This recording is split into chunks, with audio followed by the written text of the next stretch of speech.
Una tierra en donde la naturaleza y la cultura han creado una inconfundible identidad desde épocas remotas, desde el mundo clásico hasta hoy.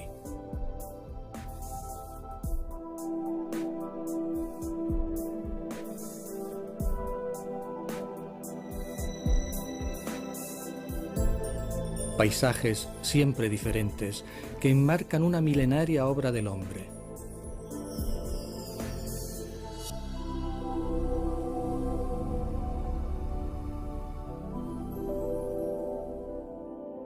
Llegaron viajeros a sus pueblos, sus ciudades, visitaron y describieron vestigios del pasado, encantados por las bellezas sin tiempo.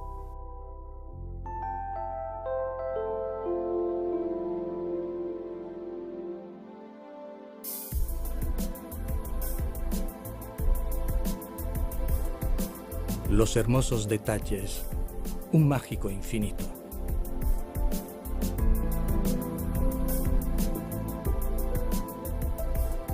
Las fortalezas de los señores feudales, los refugios para la oración.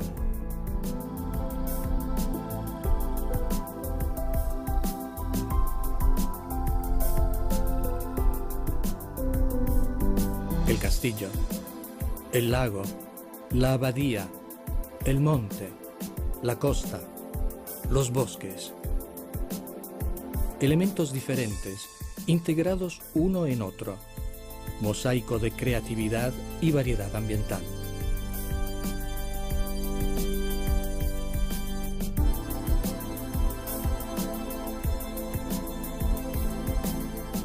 Una riqueza celebrada desde antaño y sin embargo aún tiene mucho por descubrir.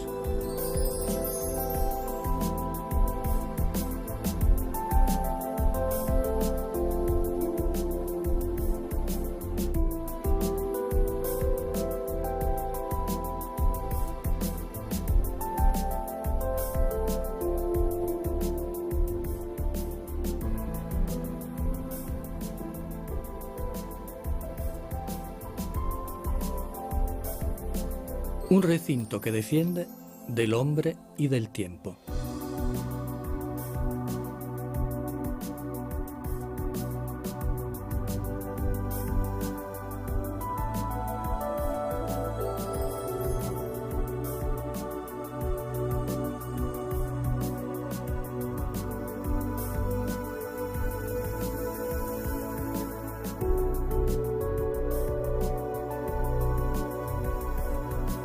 Las épocas se superponen, sin confundirse jamás, soldándose una en otra.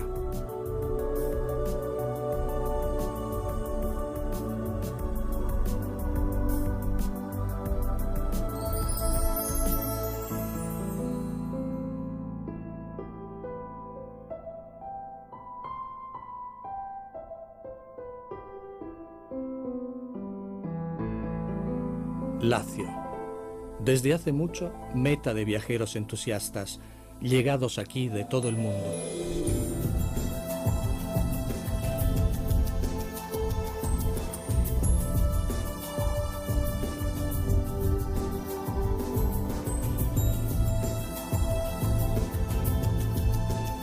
Región de Italia que recorrer en un dédalo de calles, algunas famosas, humildes y escondidas otras. Todas siempre conducen a sorpresas, encuentros, maravillas.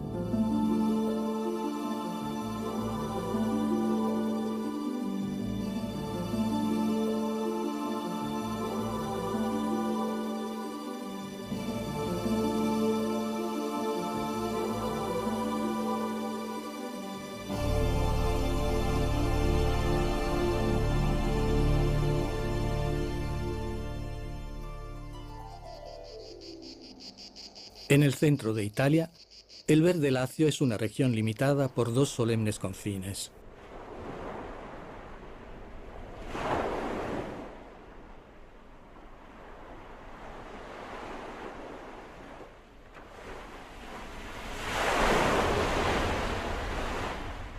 A poniente, las aguas del mar, el Tirreno. A oriente, la línea alta de los montes, los Apeninos. En este territorio, el hombre, rodeado de una naturaleza generosa, ha unido sus poblados con una red de vías de comunicación, ideadas y realizadas desde tiempos remotos, superando dificultades y distancias.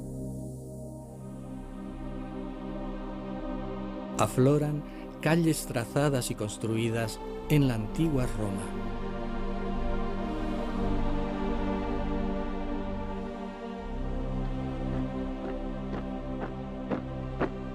En estos caminos no solo transitaron ejércitos y mercaderes, también fueron recorridas por fieles, paganos al inicio, cristianos luego, que se dirigían a Roma. Flujo que aún hoy continúa, creando un nuevo turismo. Como en otros puntos de Europa, el fenómeno está en rápido crecimiento, a través de itinerarios que han variado poco o nada en 2000 años. La Vía Cassia de hoy, no muy lejos de la Cassia de ayer.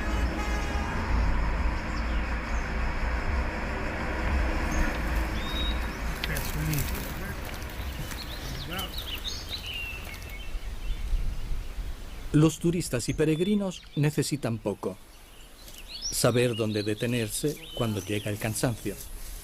Un alto puede significar no solo descanso, sino también una agradable sorpresa, valiosas incluso las menores.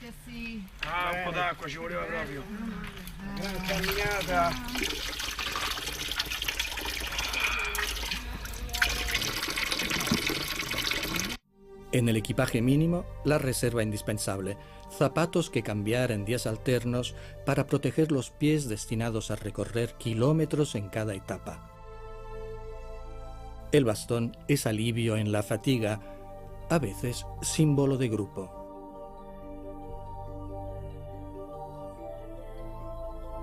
Yendo a Roma desde el norte, la línea costera podría haber sido un recorrido posible. Pero en los tiempos oscuros, el terror de las incursiones piratas llegadas del mar era grande. A pesar de que en los caminos surgían centros fortificados como Montalto di Castro. Y poco más allá, Tarquinia, guarnecida de torres.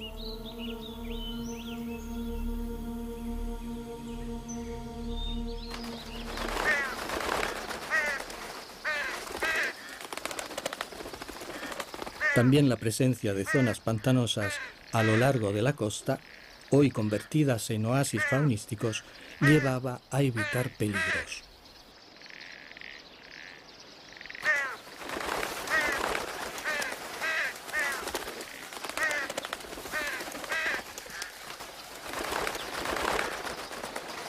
A las temidas fiebres palúdicas se agregaba el miedo a las agresiones de los bandidos, escondidos entre las luces y sombras de la tupida y verde mancha mediterránea. Mancha mediterránea que hoy es un valor, un orgullo.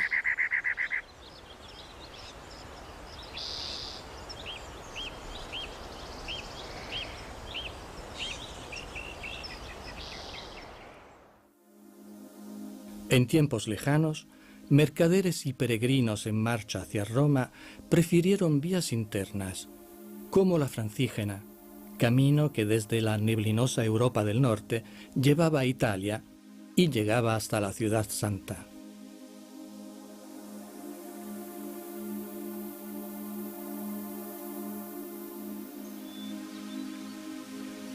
Los peregrinos de hoy, como los de ayer, recorriendo la Francígena, entran en Lacio atravesando las murallas de Acquapendente, antigua ciudad de frontera.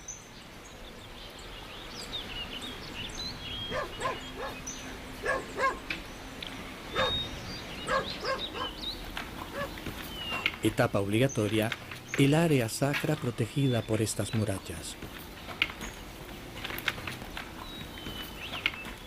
En el siglo X, para honrar un tesoro aquí guardado, fueron esculpidas 24 columnas y sendos capiteles en la piedra del lugar. Como los visitantes saben, todo esto lo hizo construir Matilde de Westfalia, madre del emperador Otón I. Peregrina, Matilde decidió darle un digno marco a un altar subterráneo. Fue realizado con piedras salvadas de la destrucción del Santo Sepulcro de Jerusalén, traídas aquí por un peregrino, ayudado, se dice, por un ángel enviado del Señor.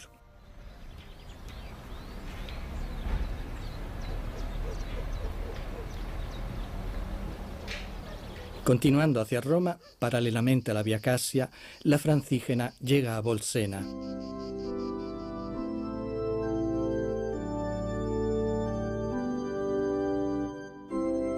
Aquí, sobre los restos de un templo romano, una iglesia recuerda el Corpus Domini, misterio de la sangre de Cristo revelada a un sacerdote peregrino.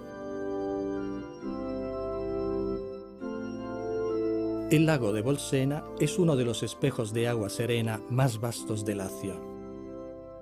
A su alrededor, en medio a los olivos, hallamos al grupo de peregrinos en camino.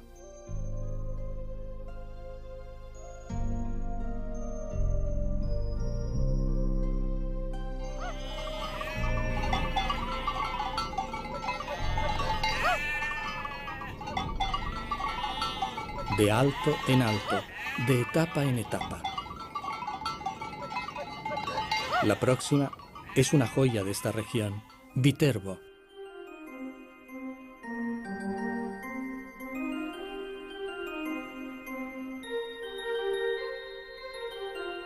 Ciudad amurallada, capital de la Tuscia romana.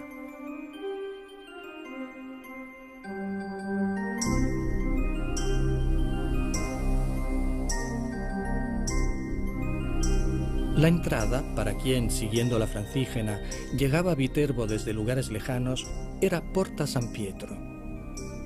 Grupos que alojar, protegidos por edictos incluso papales, en el barrio del peregrino.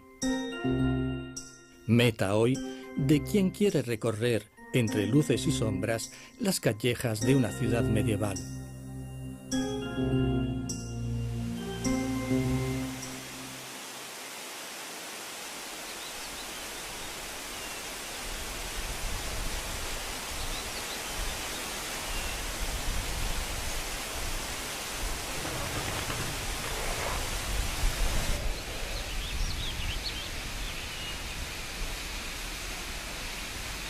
Otras murallas de feudos medievales en Nepi.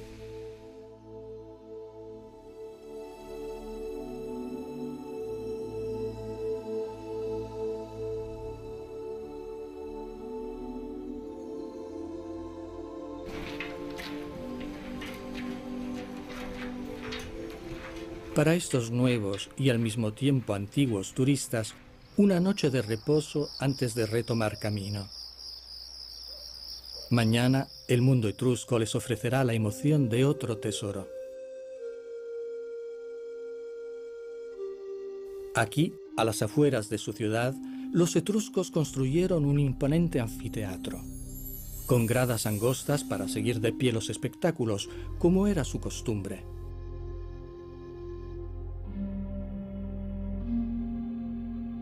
Unos turistas se unen a los peregrinos para visitar un milenario templo de Mitra, excavado en la Toba.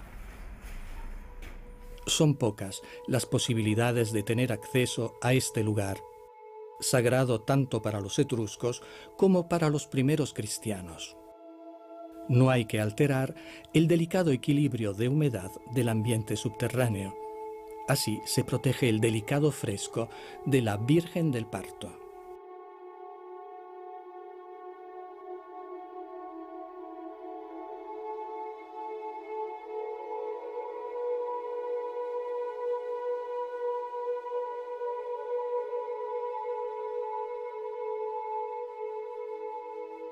En la gruta, otra decoración del siglo XIV representa a un grupo de peregrinos en camino a Roma.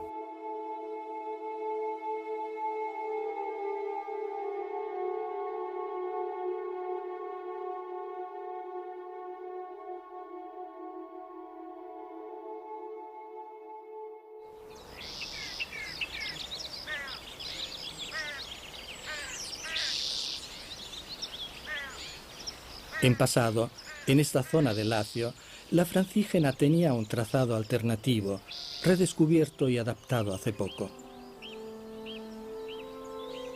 Se emprende subiendo las laderas del Monte Cimino. Antiguamente, para evitar a los bandoleros, frecuentemente al acecho en la Vía Cassia. Hoy, para disfrutar del panorama del lago de Vico y del inmenso verde que los rodea.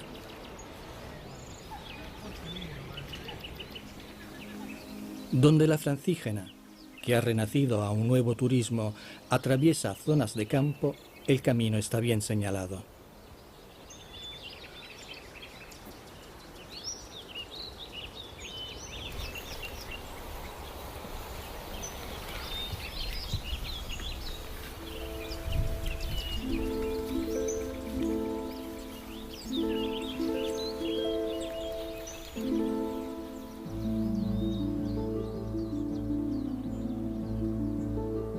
Torres altas en el paisaje, tumbas de ricos patricios romanos que quisieron ser sepultados en sus propiedades a las afueras de la urbe.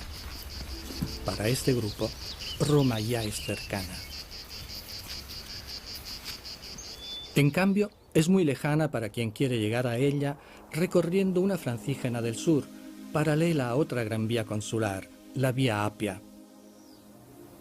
La Vía Appia entra en Lacio por Minturno, y aquí se recuerda a San Pedro y Pablo, los primeros peregrinos en camino de Tierra Santa hacia la capital del Imperio Romano.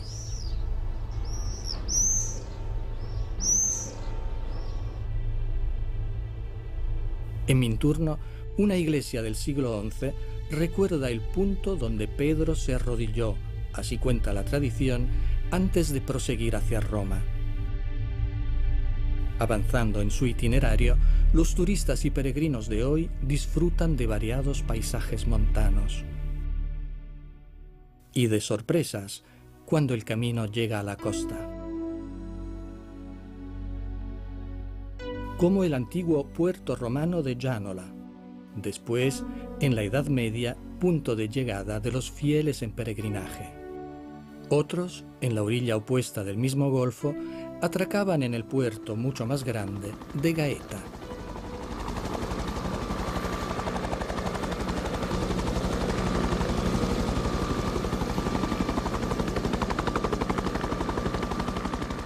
Sobrevolamos Gaeta hasta llegar al castillo angevino aragonés. Junto a otras imponentes fortificaciones, recuerda batallas y asedios famosos. El puerto, punto clave de Gaeta, República Marina, nudo comercial, hoy también turístico. Nuestro punto de llegada es el campanario medieval, belleza exaltada por la policromía de sus mayólicas esmaltadas de estilo orientalizante.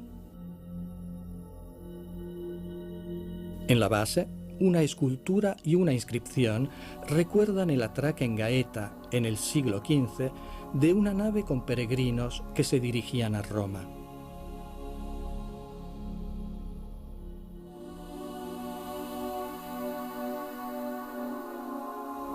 Quienes iban hacia el norte no podían recorrer fácilmente el alto perfil rocoso de estas costas del sur de Lacio. Mercaderes, viandantes y peregrinos eligieron como alternativa un sendero sobre el altiplano que da al mar. El templo de época romana de Júpiter Anxur, en las alturas de Terracina, fue el lugar de reposo, así como el no lejano poblado de Setze. Aquí se ofrecía hospitalidad a los viandantes en un edificio adyacente al Duomo. Otro lugar de posada fue la imponente mole de la abadía de Sermoneta, edificada con la cándida piedra calcárea de los Montes Lepini, hoy meta del turismo inteligente.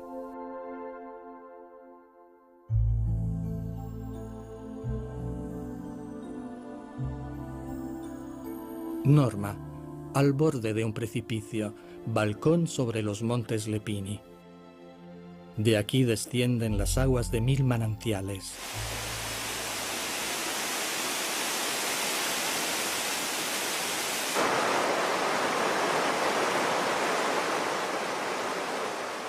En el valle, uno de los tantos arroyos fue capturado y encanalado hasta formar un verde oasis.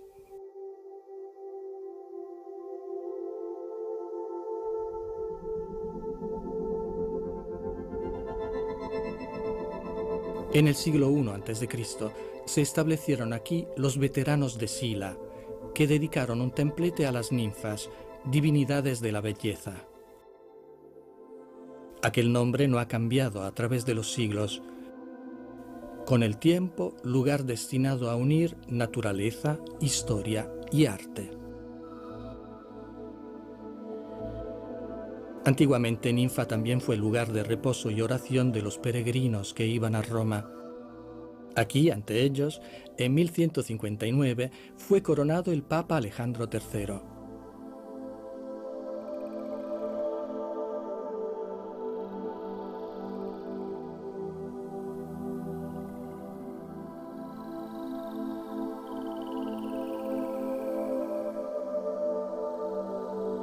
Luego de la destrucción de la iglesia y el pueblo a fines del siglo XIV, Ninfa resurgió como feudo de los príncipes Caetani, y los amantes del arte y la naturaleza siguen hallando paz y belleza en este lugar.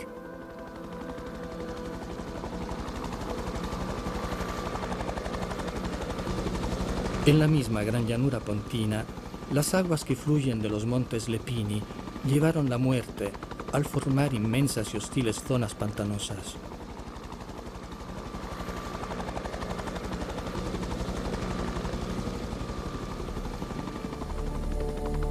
Aquí no solo el agua, sino también una enmarañada floresta se opuso a la presencia del hombre.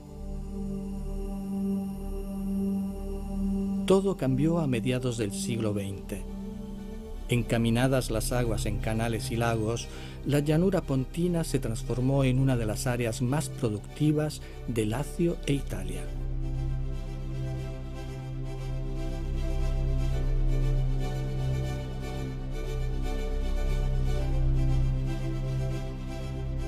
Una agricultura modernizada con el utilizo a gran escala de energía solar.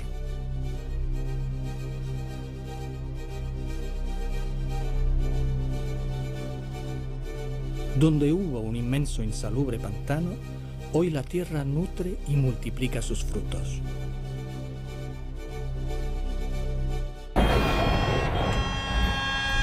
Aquí la Vía Apia se ve tal como fue construida hace 2000 años. Una línea recta a través de la llanura pontina. Al borde, una iglesia dedicada a San Pedro, posada para viandantes y peregrinos.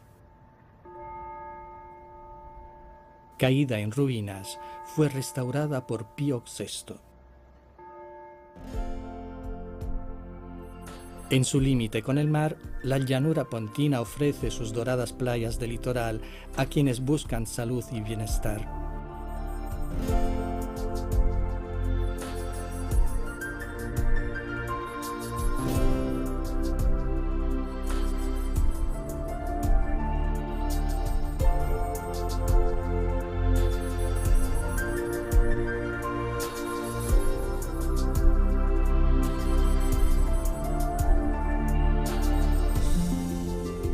Zona ideal para el reposo y las vacaciones, en un solar paisaje dominado por el mítico Monte Circeo.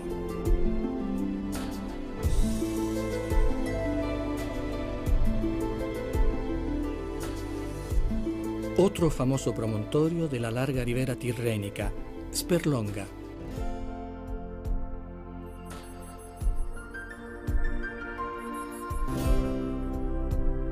El primero en peregrinar aquí por vacaciones fue el emperador Tiberio. Quedan las ruinas de su villa frente a un paisaje espectacular.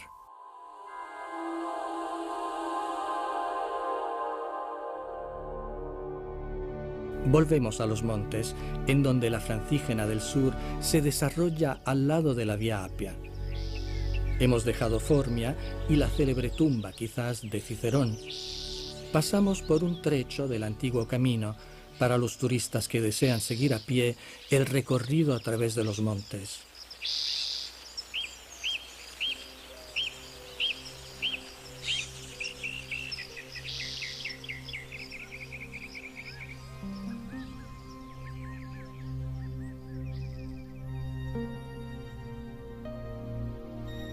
el antiguo trazado de la vía romana, paralelo a la vía Apia actual.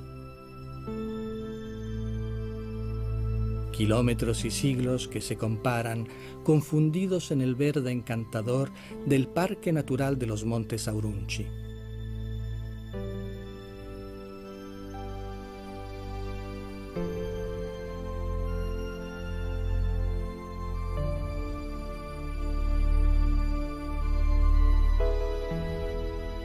En este verde mágico, la luz de otra obra importante del hombre. En el siglo V, en el valle del río Amaseno, surgió una ermita que acogía viandantes y peregrinos, transformada en el siglo XII en abadía, Fossanova.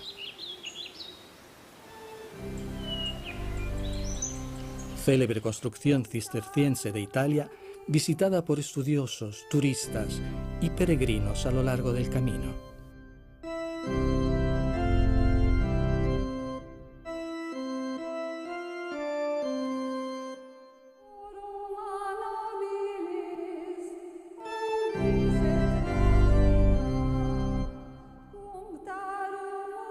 Feligreses, pero no solo ellos.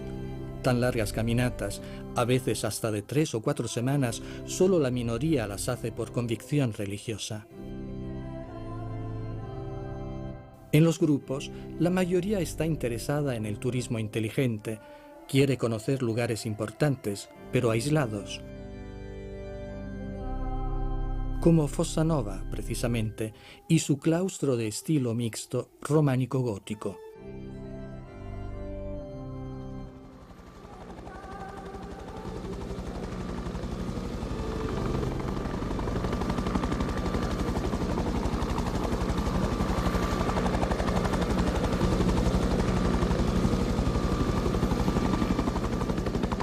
Otro sendero que usaron los peregrinos que se dirigían a Roma desde el sur y que une pequeños centros montanos, nos lleva al descubrimiento de una ermita con una antigua y maravillosa pintura en la roca.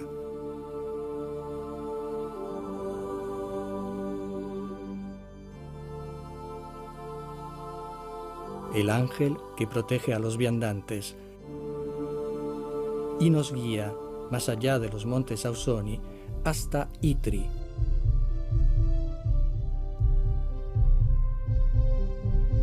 Su castillo surge sobre las murallas hechas construir por el duque de Gaeta en el siglo IX.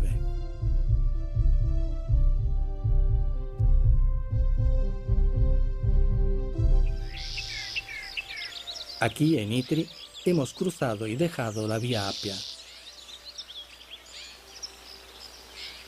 Otra vez recorreremos un camino menor, disfrutando del paisaje, en serena libertad. El sendero nos lleva a una cima dominada por una abadía, que es una de las más imponentes del mundo cristiano, Monte Cassino.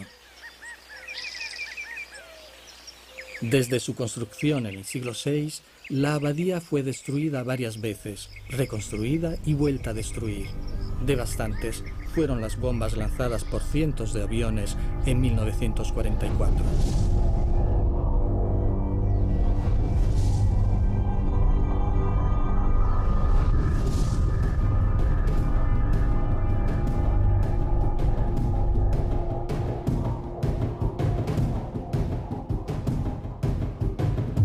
Este monumento recuerda y condena aquel gesto infame.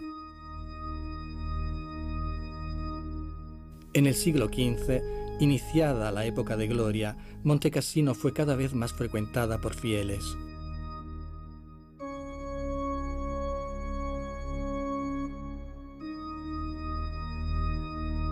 Desde aquí, las enseñanzas de Benedicto se difundieron en el mundo cristiano. No solo oración, sino también estudio, arte, cultura.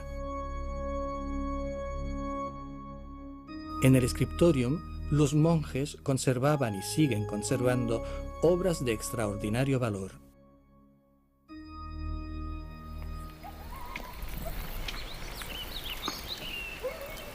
Los peregrinos que llegan a esta zona del Lacio, sagrada tanto para la historia como para la naturaleza, siguen otros caminos en el área oriental de la región. Avanzan y descubren otros aspectos de esta tierra siempre diferente, misteriosa a veces,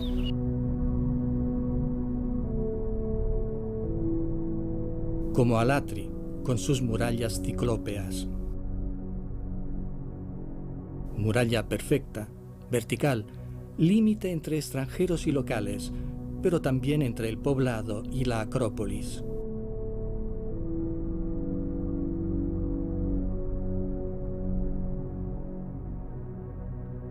Este majestuoso pórtico permitía subir solo a pocos hasta el área sagrada de la cima. La edad de las piedras indica cuál fue la parte más antigua de la construcción. Las primeras fueron encajadas una en otra ya en el siglo VI a.C. Del áspero recuerdo lejano a la elegancia de los siglos cercanos. Palestrina, el renacimiento elegante, engastado sobre el santuario pagano más grande de Occidente.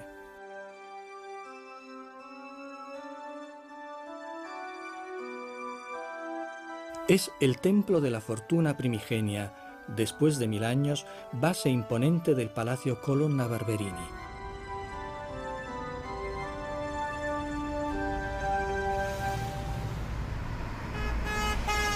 Una capilla para peregrinos en un profundo barranco excavado en época imperial.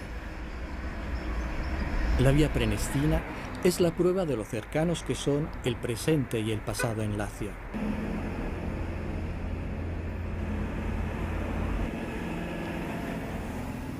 Otra vía antigua, la Salaria, del mar a los montes, camino de la valiosa sal y sus mercaderes, pero no es solo eso. También conduce al lugar donde San Francisco oró y enseñó a vivir, según reglas sagradas para Dios y la naturaleza.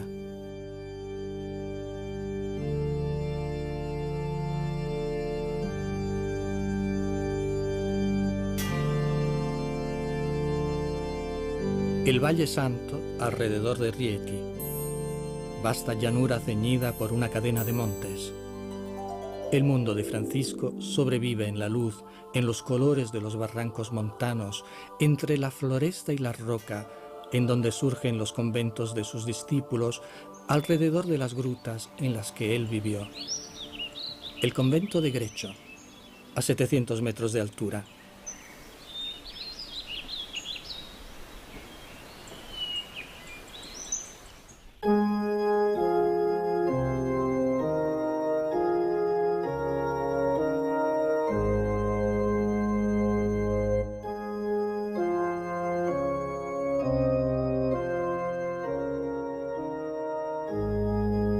Los peregrinos y turistas que llegan aquí recorren el dédalo de oratorios y celdas hasta llegar a la de Francisco.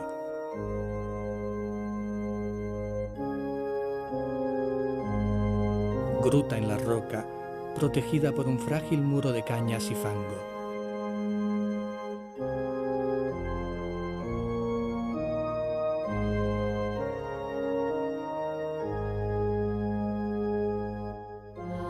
Según la tradición, para Nochebuena, Francisco preparó en Grecho el primer nacimiento viviente de la historia de la cristiandad.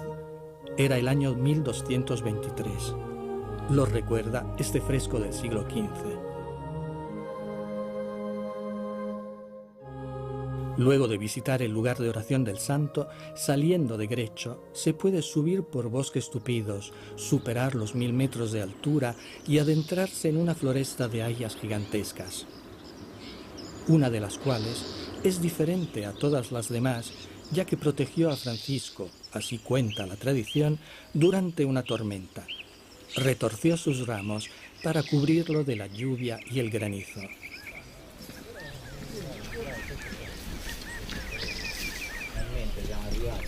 Fai una foto.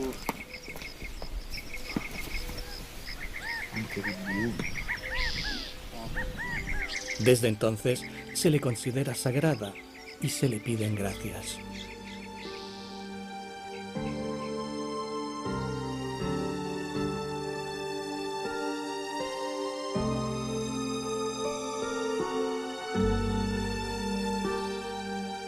Los jóvenes tienen un modo ingenuo de honrar al santo.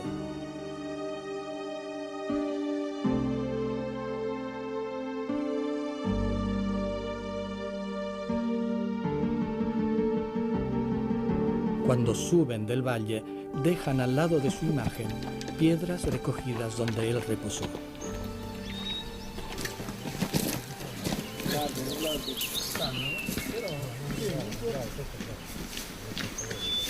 Otro antiguo sendero del bosque del Valle Santo lleva a Fonte Colombo, refugio en donde Francisco tuvo la inspiración para la regla de su orden, que llamó de los frailes menores. Sucedió aquí, en 1223. Hubo siglos de paz y violencia. Estas murallas fueron erigidas, derribadas y reconstruidas, pero a su abrigo sigue idéntica la hora de oración.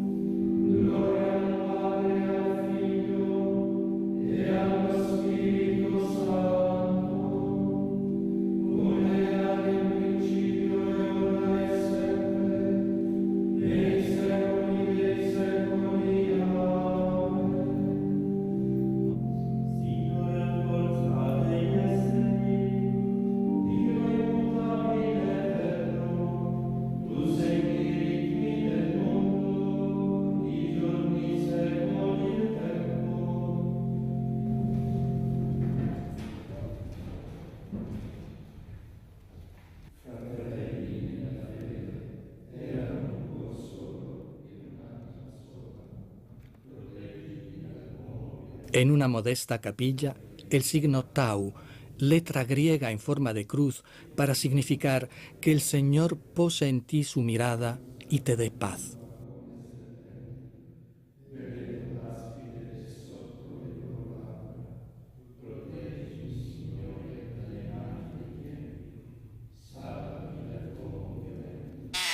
Aquí, en la desnuda roca del Sacro Speco, Francisco vivió varios años de su vida.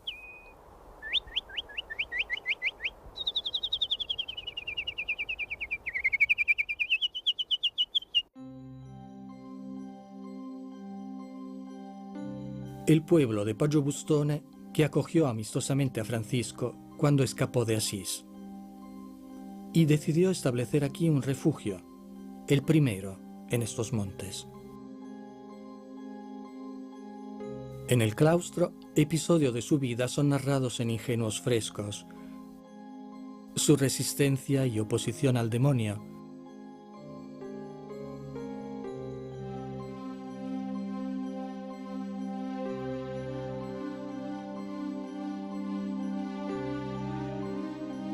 el episodio de la prostituta que lo tentó y a quien él mostró su yacija de cenizas ardientes, preguntándole si pensaba compartirla con él. El encuentro con el Papa. Luego que se disipó la desconfianza, el pontífice aprobó las reglas de los frailes menores. Sucedió en el viaje de Francisco a Roma, desde entonces repetido por peregrinos de todo el mundo. Senderos montanos, soledad y belleza, hasta llegar a una de las etapas más famosas del itinerario desde las zonas franciscanas a Roma. La abadía de Farfa, que a partir del siglo VIII resurgió varias veces después de diversas profanaciones, incluso a aquellas de las bandas sarracenas que se instalaron en su interior por decenios antes del año 1000. Hoy, la abadía extiende su sombra serena sobre el pequeño burgo, meta de continuas visitas. Hoy, turistas, ayer peregrinos, que desde aquí retomaban el camino hacia Roma.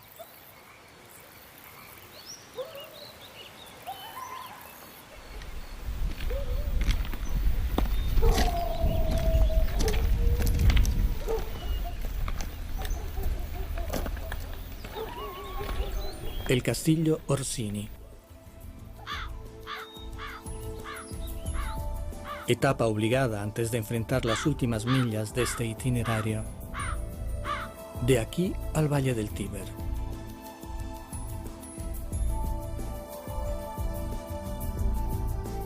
Los peregrinos de un tiempo seguían las riberas del río en su lento acercamiento al momento conclusivo del camino.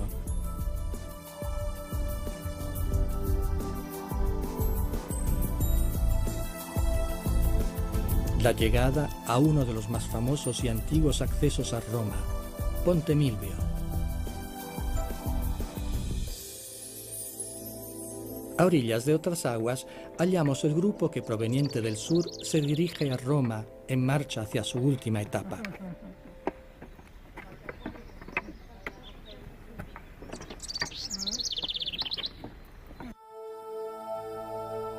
En la Vía Appia, el monumento a Cecilia Metella descuella, anuncia el cordón de murallas de la antigua urbe. Llegando del sur, las murallas se atravesaban y aún se atraviesan en Porta San Sebastiano, acogidos por un arcángel grabado en piedra por uno de los miles y miles de viandantes que ayer y hoy entran por aquí a la ciudad eterna.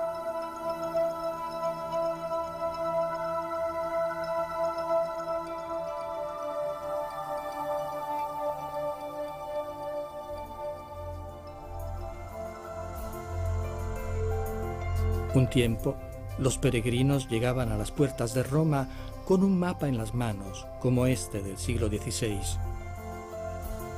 El mapa indicaba el Coliseo como punto de referencia y alrededor de este todas las principales basílicas a las que los fieles debían ir para cumplir el voto. A quienes llegaban del norte, la vía francígena los llevaba a las puertas de la ciudad a través de la floresta de Monte Mario. Desde su altura, entonces como hoy, esta es la primera cúpula que se observa como conclusión de un inolvidable largo camino.